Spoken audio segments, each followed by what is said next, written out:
Diamond Harbour থেকে 2024 লোকসভা ইলেকশনে MP seat থেকে লড়তে চলেছে নওশাদ সিদ্দিকী।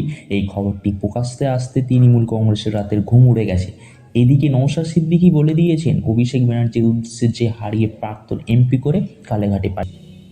শুরু করার আগে ডায়মন্ড হারবার লোকসভার অন্তর্গত বিধানসভা কেন্দ্রগুলি আগে জেনে নিই। ডায়মন্ড হারবার, ফলতা, সাতগিজিয়া, বিষ্ণুপুর, মহেশতলা, বজবজ, মিডিয়াপুর, এই 7টা বিধানসভার মধ্যে 5টা সংখ্যালঘু বিধানসভা আছে। মানে সংখ্যালঘু বিধানসভার ভোট পার্সেন্টেজটা অনেকটাই বেশি।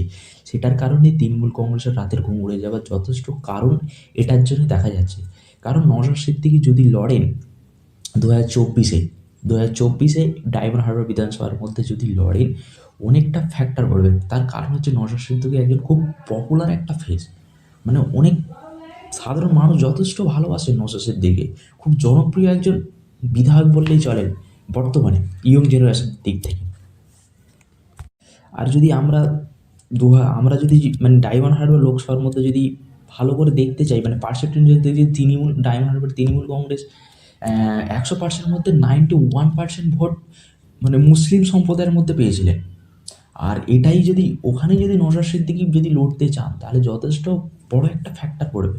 তার কারণ নওশাদ সিদ্দিকীর ভোট ব্যাঙ্ক অনেকটাই কানেক্ট করবে, প্রচুর পরিমাণে ভোট ব্যাঙ্ক কানেক্ট করবে। আর এটার কারণেই তৃণমূল কংগ্রেসের মানে প্রচুর পরিমাণে ভয় পেয়েছেন। এটাও বলা যেতে পারে 2019 সালে ইলেকশন আমরা দেখেছি, তৃণমূল কংগ্রেসের ভোট সংখ্যা ছিল অনেকটাই বেশি, প্রায় 7,91,127 সেখানে ভোট পেয়েছেন তৃণমূল কংগ্রেস। বিজেপি পেয়েছেন 4,70,533, আর সিপিএম পেয়েছিলেন 93,941। আরও বাকিগুলো দেখালাম না এখানে।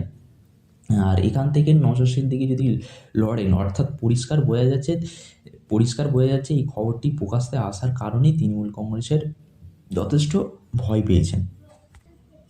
আর যদি ডায়মন্ড হারবারে কত পার্সেন্ট সংখ্যালঘু ভোট আছে, এই প্রতিবেদনের মাধ্যমে আমরা জেনে নিই। ডায়মন্ড হারবার লোকসভায় জনসংখ্যা বিন্যাস হচ্ছে 57.9% মুসলিম ভোটার। আর এখানেই নওশাদ সিদ্দিকী লড়তে চলেছে অভিষেক ব্যানার্জির বিরুদ্ধে।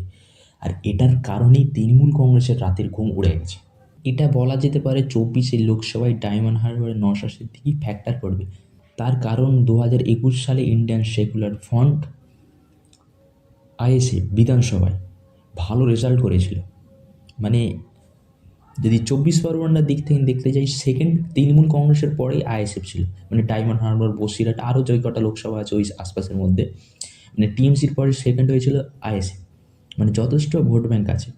আর ওখানে যদি নওশাদ সিদ্দিকী দাঁড়ান, ভালো ভোট ব্যাঙ্ক কালেক্ট করবে, সেটা তো স্বাভাবিক। অবশ্যই বোঝা যাচ্ছে, অতি অবশ্যই বলতে হয় ডায়মন্ড হারবার থেকে নওশাদ সিদ্দিকী দাঁড়ান। আর যদি জিতে যায়, তাহলে যে পরিমাণ সংখ্যাগুরুর উন্নতি করবে নওশাদ সিদ্দিকী, অন্য কোনো নেতা করতে পারবে বলে আমার জানা নেই।